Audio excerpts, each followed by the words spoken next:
Hello all, welcome back to my channel. Yeah, last వీడియోకి ఇప్పటికి చాలా గ్యాప్ వచ్చింది. It's been so long. But last వీడియోకి చాలా బాగా సపోర్ట్ చేశారు and thank you so much అంత బాగా సపోర్ట్ చేసినందుకు. And please do keep supporting. మన ఇంతకుముందు బ్లాగ్లో మనం డిఫరెంట్ షోరూమ్స్కి వెళ్ళి మనం బైక్స్ అన్ని చూసుకుని వచ్చాం.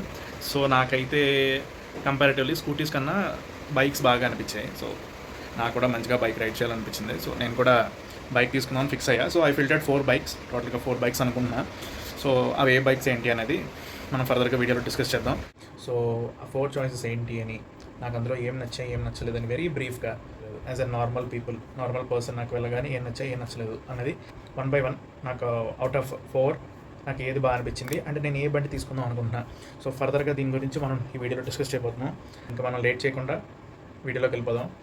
Number 1, NS125. NS125 ఏంటి అంటే very sporty look, very aggressive look పరంగా చూస్తే చాలా అగ్రెసివ్గా ఉంటుంది, చాలా స్పోర్టీగా ఉంటుంది, బాగుంటుంది. అండ్ నేను టెస్ట్ డ్రైవ్ చేశాను యాక్చువల్గా. NS160 కూడా ట్రై చేశాను. సో సిమిలర్లీ రెండు ఒకలానే ఉంటాయి. రైడింగ్ కంఫర్ట్ చాలా బాగుంది. సెకండ్ థింగ్ ఏంటి అంటే దీని మోడల్ కానీ డిజైన్ కానీ ఎదర్ కూడా హెడ్లైట్ ఏదైతే ఉందో అది నాకు ఏదో ఐరన్ అండ్ ఫేస్ చూసినట్టు ఉంటుంది నాకు. సో నాకు ఓవరాల్ లుక్ బాగా నచ్చింది. It's a single channel ABS, సిటీలో బాగానే హెల్ప్ అవుతుంది. బట్ 125cc సెగ్మెంట్లో మేబీ డ్యూయల్ ఛానల్ కూడా ఉంటే బాగుంది అనిపించింది ఆ ప్రైస్కి. అండ్ నెక్స్ట్ వచ్చేసి దాని యొక్క కంఫర్ట్ చాలా బాగుంది. థర్డ్ పాయింట్కి వస్తే దాని యొక్క మైలేజ్ అరౌండ్ సిటీలో 40 to 45 మధ్యలో వస్తుంది. సిటీ రైడింగ్ కోసం it is a good decent one, not very bad. And cons వచ్చేసి కొంచెం హ్యాండ్లింగ్ కష్టమేమో అనిపించింది నాకు. అండ్ చూస్తే డ్యూయల్ ఛానల్ ABS లేదు. So I'm very much looking forward for dual channel. So NS125లో నాకు ఇవి కొంచెం చూడగానే వెళ్ళి ఓవరాల్ లుక్ ఎక్స్పీరియన్స్ పరంగా. బట్ టు బి ఆనెస్ట్ చెప్పాలంటే నాకు షోరూమ్కి వెళ్ళిన తర్వాత వాళ్ళ రిసీవింగ్ అది కూడా నాకు అంత అనిపించలేదు. తీసుకునే ఉద్దేశం ఉన్న కస్టమర్ని కన్నా జనరల్గా వచ్చి చూసి వెళ్ళిపోయే వాళ్ళని చాలా బాగా పట్టించుకుంటారు అనిపించింది. Now second, that is TVS Raider 125. TVS Raider 125 వచ్చేసి ఏంటంటే వెరీ గుడ్ లుక్. ఈగా సినిమాలో రాజమౌళి ఒక స్పెట్స్ డిజైన్ చేస్తారు కదా, సో ఆ టైప్లో నాకు ఆ కళ్ళు ఎదర హెడ్లైట్ చూడగానే నాకు అట్లా అనిపించింది. దాని మాస్క్ ఇట్లా తీసేస్తుంది కదా, సో అట్లాంటి ఒక మాస్క్ లాగా అనిపించింది. వెరీ గుడ్, నాకు చాలా బాగా నచ్చింది. నార్మల్ స్కూటీ హ్యాండిల్ చేసినట్టే ఉంటుంది, కొంచెం చిన్నగా ఉంటుంది కంపారిటివ్లీ. అండ్ ఎస్పెషల్లీ ఏంటంటే ఇందులో వేరియంట్స్ చాలా బాగున్నాయి. ఫ్యామిలీ పర్పస్ కోసం కూడా చాలా బాగుంటుంది. కొంచెం లాంగ్ అరౌండ్ 100 to 200 కిలోమీటర్స్ అట్లా వెళ్ళాలన్నా కూడా ఈ బైక్ మీద మనం కంఫర్టబుల్గా వెళ్ళిపోవచ్చు. సిట్టింగ్ కంఫర్ట్ బాగుంది, రైడింగ్ ఎక్స్పీరియన్స్ టూ గుడ్, చాలా బాగుంటుంది. పికప్ అండ్ టార్క్ కూడా చాలా బాగుంది. So in terms of mileage కూడా చాలా బాగా అనిపించింది. అరౌండ్ 50-55 దాకా వస్తుందంట మైలేజ్ యూజర్ ఎక్స్పీరియన్స్ ప్రకారం. అండ్ ఇవి నాకు బేసిక్గా TVSలో అనిపించాయి. Next coming to Honda SP125. Honda engines చాలా బాగుంటాయి, to be frank. Very reliable and చాలా రిఫైన్గా పనిచేస్తాయి.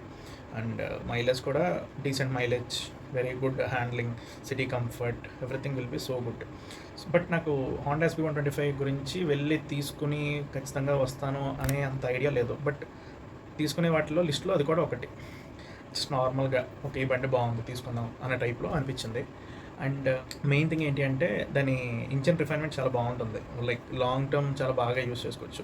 లైక్ యాక్టివ్ అది అట్లా వాడుతున్నాము, ఇంచుమించుగా అదే ఇంజిన్ కాబట్టి సో వెరీ కంఫర్టబుల్.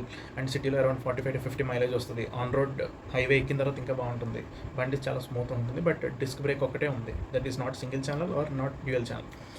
సో నాకు అంత అనిపించలేదు. I'm not very much comfortable or very much convenient to look forward for that. So yeah, so ఇది నా number 3, the pros and cons of SP125. Now coming to the fourth one, the last one, which is Hero Xtreme 125R.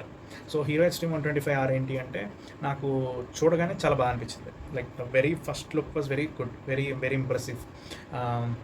Pros and cons విషయానికి వస్తే it have dual channel ABS, which is my first priority. So dual channel ABS ఉంది. And also ఇందులో ఇంకొక good thing ఏంటి అంటే we have cruise control. So cruise control జనరల్గా కార్స్లో ఇస్తారు కదా, దట్ టు హీరో SP125 కానీ NS125 ఇలాంటి బండ్లలో లేని ఒక థింగ్ ఏంటి అంటే హీరో వాడు 125cc క్రూజ్ కంట్రోల్ పెట్టడం. అండ్ ఇట్స్ మ్యాట్, చాలా బాగా అనిపించింది. అండ్ తన హెడ్లైట్ నాకు చాలా బాగా అనిపించింది. It's like bumble bee headlight face లాగా అనిపించింది. బంబుల్ బీ ఫేస్ ఎట్లా ఉంటుందో ఆ టైప్లో అనిపించింది నాకు చూడగానే. సో హెడ్లైట్ చాలా బాగుంది. ఓవరాల్ బైక్ లుక్ పరంగా చాలా బాగా అనిపించింది. అండ్ ఆల్సో నేను టెస్ట్ డ్రైవ్ చేశాను యాక్చువల్గా బైక్ని. సో టెస్ట్ డ్రైవ్ చేసినప్పుడు నాకు చాలా మంచి ఎక్స్పీరియన్స్, వెరీ రిలయబుల్, ఈజీగా హ్యాండిల్ చేయగలుగుతున్నా. అండ్ మెయిన్ థింగ్ ఏంటంటే మైలేజ్ 55 to 60. సో మనం సిటీలో డ్రైవ్ చేసినప్పుడు అరౌండ్ 50 to 55 ఎక్స్పెక్ట్ చేయొచ్చు. అండ్ లాంగ్ ఎక్కడికైనా వెళ్ళాలనుకుంటే అరౌండ్ 200 to 50 కిలోమీటర్స్ వరకు మనం సింపుల్గా వెళ్ళిపోవచ్చు, because it is a liquid cool engine. So air cool engine కన్నా లిక్విడ్ కూల్ ఇంజన్లో అడ్వాంటేజ్ ఏంటంటే మనం లాంగ్ చాలా ఈజీగా వెళ్ళగలం. సో దానివల్ల ఏంటంటే నాకు చాలా బాగా అనిపించింది. It has oil cooled engine. So దానివల్ల లాంగ్ వెళ్ళినప్పుడు మైలేజ్ అరౌండ్ 60-62 దాకా వస్తుంది యూజర్ ఎక్స్పీరియన్స్ ప్రకారం చెప్పారు. So very good, very much satisfied. అట్లా ఏమైనా అనిపించింది అంటే hero Xtreme 125R. Out of all 4 that I have told, నాకు ఓవరాల్గా హీరో ఎక్స్ట్రీమ్ 125R అనేది చాలా బాగా నచ్చింది. నాకు మంచి సాటిస్ఫాక్షన్ వచ్చింది డ్రైవ్ చేసినప్పుడు. And it have dual channel ABS which is very much needed in city. ఏదైనా టక్మన్ వచ్చినా కూడా you can stop the bike instead of జారి పడిపోవడం కన్నా బండి ఆగుతుంది కాస్త. సో నాకు అది చాలా బాగా అనిపించింది. అండ్ క్రూజ్ కంట్రోల్ ఆబ్వియస్గా ఆబ్వియస్గా నాకు చాలా బాగా నచ్చింది. But we have to see ఎట్లా అనిపించింది ఏంటి అనేది డ్రైవ్ చేసినప్పుడు బాగా తెలుస్తుంది ఎంత యాక్యురేట్గా పనిచేస్తుందని. So I just wanted to finalise, నాకు హీరో ఎక్స్ట్రీమ్ 125R చాలా బాగా నచ్చింది. నాకు comparatively Hero Xtreme 125R was my good choice అనిపించింది. నాకు 125cc under budget, little maintenance ఉండి మేనేజ్ చేసుకునేలాగా నాకు Hero Xtreme 125R is my thing. So త్వరలో బైక్ తీసుకుంటాను, డెఫినెట్లీ 100% షూర్ బైక్ తీసుకోవాలని. ఎందుకంటే ఇప్పుడు నా పాత బండి ఏదైతే ఉందో it's a very old model by, చిన్న స్కూటీ అది. So but here to survive in a city like Hyderabad, so డెఫినెట్గా మనకు ఒక మంచి బైక్ కావాలి. And I choose hero Xtreme 125R. చూద్దాం, లెట్స్ సీ. బైక్ తీసుకుంటే మాత్రం ఖచ్చితంగా నేను బ్లాగ్ చేస్తాను. సో నా వీడియోస్ మిస్ అవ్వకుండా ఉండాలంటే కనుక ఖచ్చితంగా నా ఛానల్కి సబ్స్క్రైబ్ చేసుకోండి. And don't forget to switch on the bell icon. And please do like and share, me family మెంబర్స్కి కానీ అందరికీ కూడా షేర్ చేయండి. And bye guys.